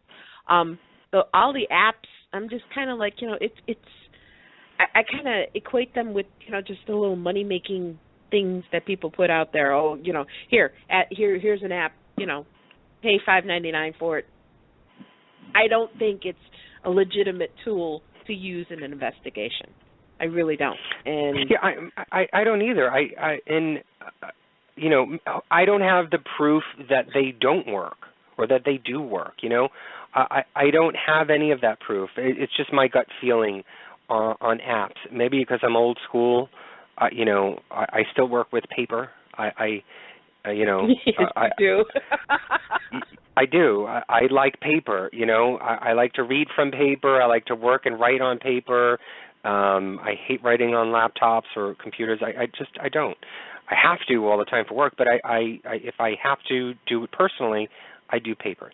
So, I like to go back to basics. And to me, something that's tangible to me is a little bit more real than an app device on an iPhone or an iPad. But who knows? Those things could actually be working. I just don't know. To me, it's just a gut feeling that I have that, to me, I just don't trust it. I can't believe in it. Even with the Ovilus that we've used and I've used many times, I don't put faith in it. I really don't. We've had several times where the Ovilus has, said demon and devil and Bible and all this stuff that when we were going through Ghost Box sessions. At the time, maybe it makes sense. I don't know. But for the device itself, I don't know if I put trust in it because it's a database. And, it says that the energies, it's supposed to pick up the energies in the room and transform it into a word. Well, you know what? I don't know anything about this Ovilus and how it works and how it operates and how it is actually picking up energy. How is it doing that? I don't know. I haven't read through it. So at this point, I can't say, I don't have the faith that it works. If I do more research and find out exactly what makes that thing pick up the energy, maybe I will believe it more. Mm-hmm. But at this point, I don't know. I just don't. Do you remember there was a random word generator that I posted on our page? Did you ever get a chance to run it and use it? Michael J. Baker. From Michael J. Baker? Yes. Yeah. Yes. And I tried it. And what did you think? That's how I felt about the app. It just sputed words and names and stuff. Mm-hmm. I wasn't even saying or doing anything, and it just did it. I have an app on my phone right now that does almost similarly the same thing. It was a free app that does it. To me, that's sort of the same thing, and I think that's what Michael J. Baker's idea was to create this. That it's just spewing random words and names out there. I just don't know. I think it's great that people, are thinking outside the box and are putting things forward. I just don't want people to get hung up on the idea that apps are the one and all tool to be used, and I don't think they should be completely relied on for any sort of research in that manner if you're not utilizing anything else, whether it be your emotional and rational side as well as other technical pieces of equipment itself to validate that app. Well, I think that if you are seriously doing research, I think that you can't really depend on the app by itself. If you really want to see that something's happening, I mean, I think you still have to go old school and you still have to use the other pieces of equipment that you yourself have either used that is tried and true, as opposed to relying on a single app. I mean, I just equate it with all these other, with Grubhub or LinkedIn or something like that. It falls, in my mind, in that same category. And I can't really put my faith in that app as opposed to really using the audio recorder and the EMF and the the Ovilus. I do like it, but again, like you said, I mean, I don't know how it works. I don't know how these how can I guess in the back of my mind, how can a spirit learn to manipulate an Ovilus to where those words come out? How does it? Well, here's a simple question then that may answer that. You know, if you have an ovulus, if you keep screaming the word table at this thing, shouldn't the ovulus say table on the screen? If it's supposed to be shut up. Well, no, that'll be the person next to me that screams shut up.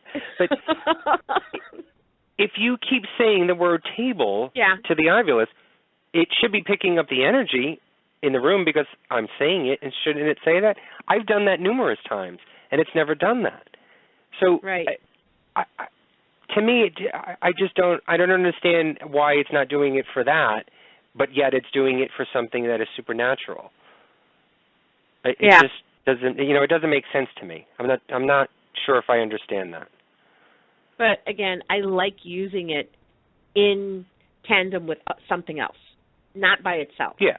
I like using it with something else. Same thing with the ghost box. I mean, we use the ghost box and we get voices, we get something.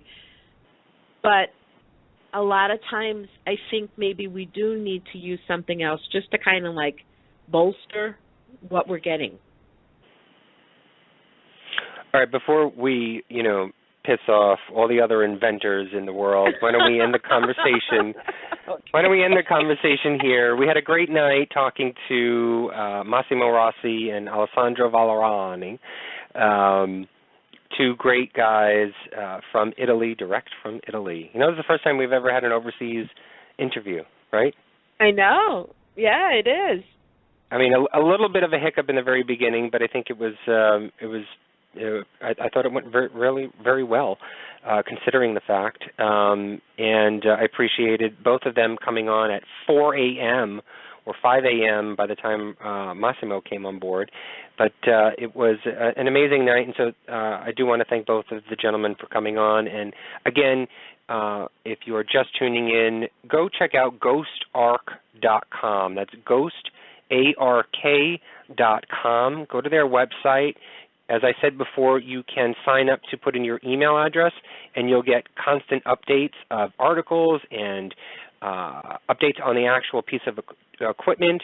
It's going to go on pre-order sale in June, and it will be released to your home in your hand at the end of the year, just in time for the holidays. Christmas! So check it out. Check it out, everybody. All right, Lucy, why don't we get to the Fan of the Week? Okay, this is our Paranormal Review Radio Fan of the Week, and I was looking at the chat room, and unfortunately this person is no longer in there. They were in there earlier. This week, our Paranormal Radio Review Fan of the Week is Lynn Ann Bowling of Holt, Michigan. Some of her likes, she likes Roger Taylor, Freddie Mercury, Night Ranger, Styx, The Walking Dead, Supernatural, Saturday Night Live, Do You Believe? And, of course, she likes Paranormal Review Radio. Congratulations, Lynn. Thank you for listening. Thank you for posting. And thank you for being a fan. Yeah, Lynn was mentioning earlier before that she was enjoying your talk about your trip to England, and she said that she can listen to it all night long. So thank you. Thank you and congratulations, Lynn Ann. And don't forget, if you want to be a Paranormal Review Radio Fan of the Week, just like us on Facebook or subscribe to us on YouTube at Paranormal Review Radio. Well, as paranormal investigators, we're constantly searching for equipment that will help us document and present our findings to others in the community. The Ghost Ark sounds like something that may be just the perfect tool to use. And with anything new, there will be many questions as we learn to use it. Now, will the Ghost Ark be the answer to our paranormal investigators' wishes? Only time will tell. But until then, grazie Massimo and Alessandro for talking to us tonight. So, it's time to look at another mystery of the paranormal, and one that we haven't really spent enough time on, cryptids and UFOs. Nick Redfern is a best-selling author, ufologist, and cryptozoologist. He is an active advocate of the official government disclosure of UFO information.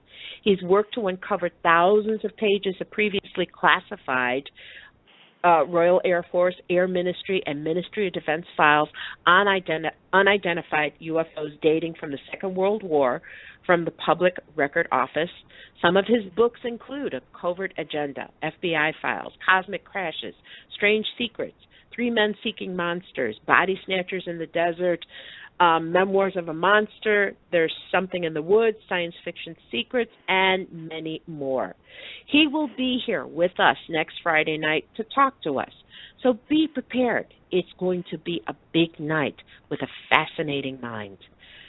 We want to thank you, everyone, here at home and around the world for listening. We're part of an ever-growing family of like-minded people. Thank you so much. Thank you, Anthony, for another amazing show. So, until next week, pair people, keep looking for the clues and have a paranormal week. Good night. Good night, everybody. Paranormal Review Radio.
Paranormal Review.